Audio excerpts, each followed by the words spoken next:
तो बहुत बड़ा इंतजार अब खत्म हो चुका है। फाइनली नासा की एस्ट्रोनॉट सुनीता विलियम्स और उनके साथ में बुच विल्मोर 268 डेज के बाद दोबारा धरती पर पहुंच चुके हैं। 268 268 दिन। जब शुरुआत में इनका स्पेसक्राफ्ट स्टार लाइनर जब अंतरिक्ष में गया था, इंटरनेशनल स्पेस स्टेशन में गया था, तो किसी ने ये एक्सपेक्ट भी नहीं किया था कि 268 दिन के लिए इन एस्ट्रोनॉट्स को उसी स्पेस स्टेशन में रुकना पड़ेगा। असल में स्टार लाइनर जून 2024 में पहली बार अपना ऐसा कोई मिशन कर रहा था। जी हाँ, पहली बार ऐसा एक मिशन था। अब इसका क्या मतलब है? देखिए, इंटरनेशनल स्पेस स्टेशन कुछ देशों से मिलकर चलाया जाता है धरती के लो अर्थ ऑर्बिट, धरती की जो निम्न कक्षा होती है उसमें, और ये माइक्रोग्रेविटी कम गुरुत्वाकर्षण वाले एटमॉस्फेयर में एक्सपेरिमेंट्स करने के लिए चलाया जाता है। अब इसमें अलग अलग देश एंगेज्ड हैं, जैसे यूएस है, कनाडा है, जापान है, रशिया है। ये देश मिलकर अंतर्राष्ट्रीय स्पेस स्टेशन चलाते हैं। अब नासा का जो व्हीकल है, जो एस्ट्रोनॉट्स को इंटरनेशनल स्पेस स्टेशन तक ले जाया करता था, वो व्हीकल 2011 के आसपास खराब हो गया। इसके बाद रशिया का एक वाहन था जिसे सोयूज व्हीकल कहा जाता था।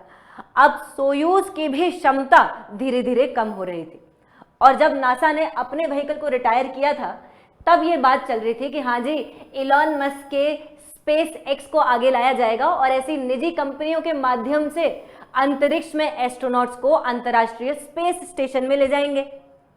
लेकिन इलॉन मस्क का जो स्पेसएक्स है, उसकी जो ट्रैजेक्टरी है एस्ट्रोनॉट्स को अंतरिक्ष में ले जाने की, उसमें थोड़ी सी देरी देखी गई, डिले देखा गया अलग अलग कारणों की वजह से। और इसके लिए पिछले साल जून 2024 में ही स्टार लाइनर यहाँ आईएसएस में सुनीता विलियम्स और बुच विल्मोर को ले गया।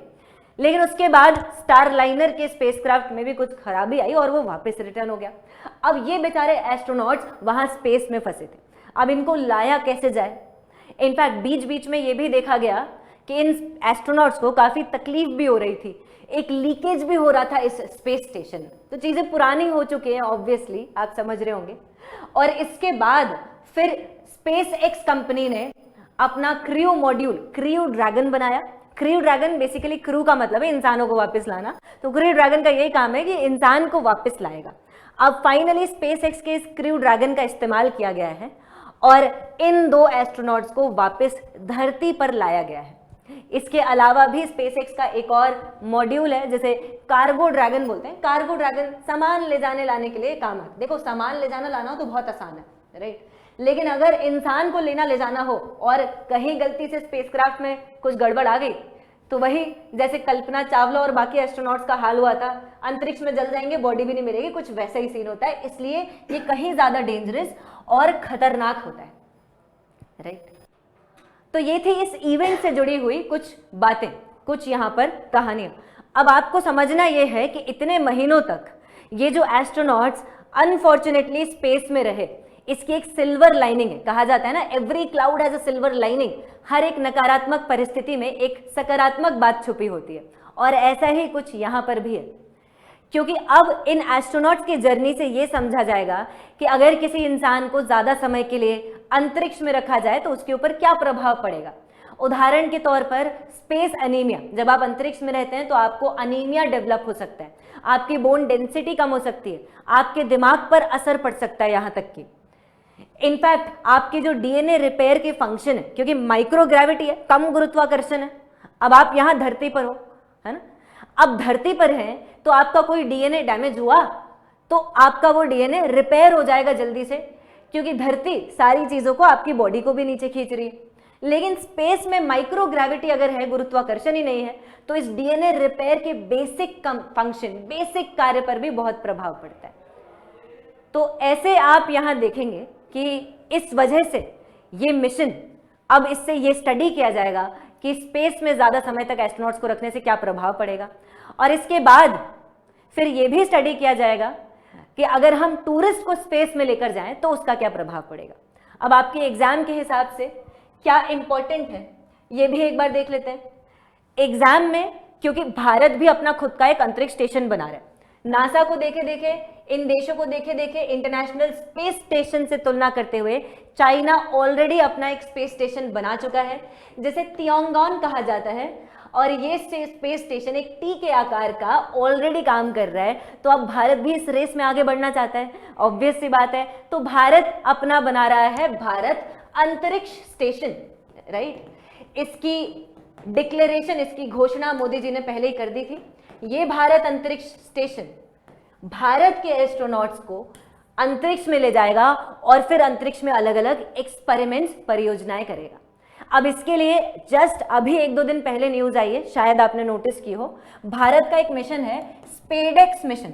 स्पेडेक्स का बहुत ही आसान सा मतलब है स्पेस डॉकिंग मिशन, जिसमें आप एक डॉक को दूसरे, यहां पर एक टारगेट को दूसरे टारगेट पर डॉक करवाएंगे। दोनों वाहनों को आप एक साथ जोड़ेंगे और इसे ही स्पेस डॉकिंग कहते हैं, और फिर दोनों वाहनों को अलग भी करेंगे। तो कुछ दिन पहले भारत ने दोनों वाहनों को अलग भी कर दिया जो जुड़े हुए थे, और इससे भारत ने अपना ये मिशन कंप्लीट किया। अब ऐसे ही आगे भारत और इसमें एफर्ट्स कर रहा है, राइट। तो ये आपको समझना है कि भारत भी इससे एक लेसन ले सकता है। सुनीता विलियम्स, बुच विल्मोर को फाइनली जो लाया गया वो प्राइवेट सेक्टर या निजी क्षेत्र के थ्रू लाया गया।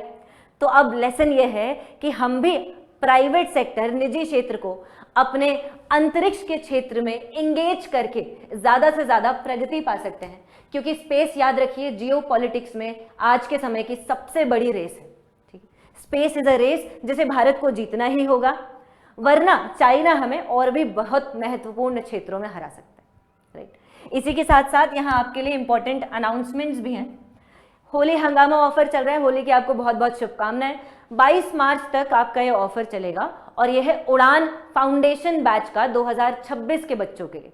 ये बहुत ही जरूरी है उन बच्चों के लिए जो अपने बेसिक्स को कवर करना चाहते हैं, लाइव रिकॉर्डेड क्लासेस करना चाहते हैं, ऐसे और आंसर राइटिंग की प्रैक्टिस करना चाहते हैं, साथ साथ में डाउट्स डेली पूछना चाहते हैं, जिनको डेली डाउट्स आते हैं, राइट। पीडीएफ्स आपको करंट अफेयर्स मैगजीन की अच्छी क्वालिटी की यहाँ पर चाहिए। तो ये सारी चीज़ें आपको यहाँ इस उड़ान बैच के साथ ही मिल जाएंगी।